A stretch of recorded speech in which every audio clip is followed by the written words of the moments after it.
Buenas tardes, yo soy Jonathan Javier Vega Morín y con este primer audio damos inicio a el podcast de química. Como primer tema tenemos los enlaces químicos. Ahora vamos a ver qué es un enlace químico. Este es la fuerza que une a los átomos para formar compuestos químicos. Esta unión le confiere estabilidad al compuesto resultante.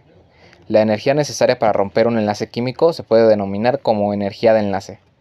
En este proceso los átomos ceden o comparten los electrones de la capa de valencia, que es su última capa de electrones, y se unen constituyendo nuevas sustancias homogéneas, que son aquellas donde los componentes en la mezcla no se distinguen.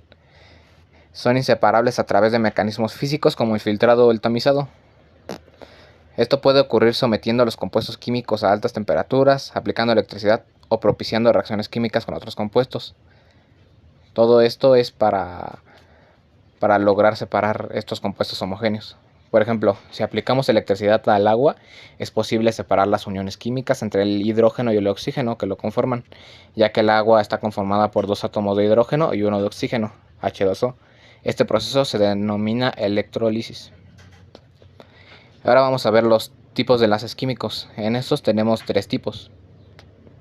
Primero tenemos el enlace covalente, que se parece mucho a la definición de los enlaces químicos.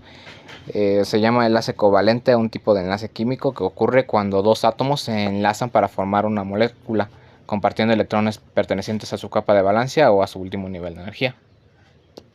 Ahora tenemos el enlace iónico, que consiste en la atracción electrostática entre partículas con cargas eléctricas de signos contrarios llamados iones. O sea, un ion es una partícula cargada eléctricamente. Puede ser un átomo o una molécula que perdió o ganó electrones, es decir, que no es neutro, puede tener carga positiva o negativa. Ese tipo de enlace se manifiesta generalmente entre átomos metálicos y no metálicos, en los que la transferencia de electrones ocurre desde los átomos metálicos, que son menos electronegativos, hacia los no metálicos, más electronegativos, causando que estos se atraigan entre sí. Por último tenemos el enlace metálico, y como su nombre lo indica, un tipo de unión química que se produce únicamente entre los átomos de un mismo elemento metálico. Gracias a este tipo de enlace, los metales logran estructuras moleculares sumamente compactas, sólidas y resistentes. En el caso de los enlaces metálicos, lo que ocurre con los electrones de valencia es que abandonan sus órbitas alrededor del núcleo atómico cuando éste se junta con otro, y permanecen alrededor de ambos núcleos como una especie de nube electrónica. De esta manera, las cargas positivas y negativas mantienen su atracción, sujetando firmemente al conjunto atómico y alcanzando márgenes importantes de dureza, compacción y durabilidad, que son típicas de los metales en barra. Y ahora vamos a ver un ejemplo de cada tipo de enlace químico, pero primero tenemos que entender otro concepto, que es la regla del octeto.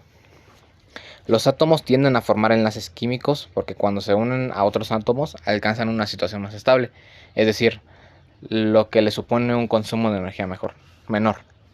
Esto ocurre cuando el número de electrones de su último nivel es igual a 8, lo que se conoce como la regla del octeto. Es cierto que no es una norma que se pueda aplicar a todos los átomos, pero a la mayoría sí. Para cumplir con la regla del octeto, los átomos pueden ceder electrones, ganarlos o incluso compartirlos con otro átomo. Como resultado se obtienen varios tipos de enlaces químicos como los que ya hemos visto. Ahora vamos a ver los ejemplos. El ejemplo del enlace iónico, que un caso claro es en el que se da entre el átomo de cloro y uno de sodio, que forman el compuesto químico llamado cloruro de sodio, más conocido como la sal de mesa.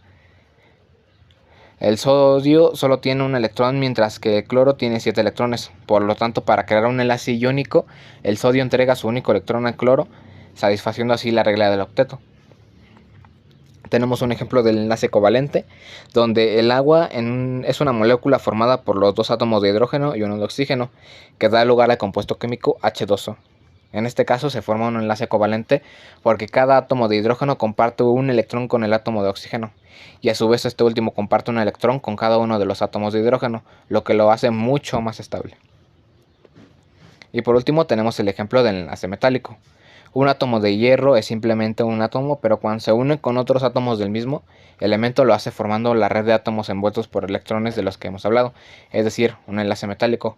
Esto suele, como ya lo había mencionado, suceder en los metales en barra, donde todas las moléculas se juntan bastante, haciendo un enlace bastante fuerte.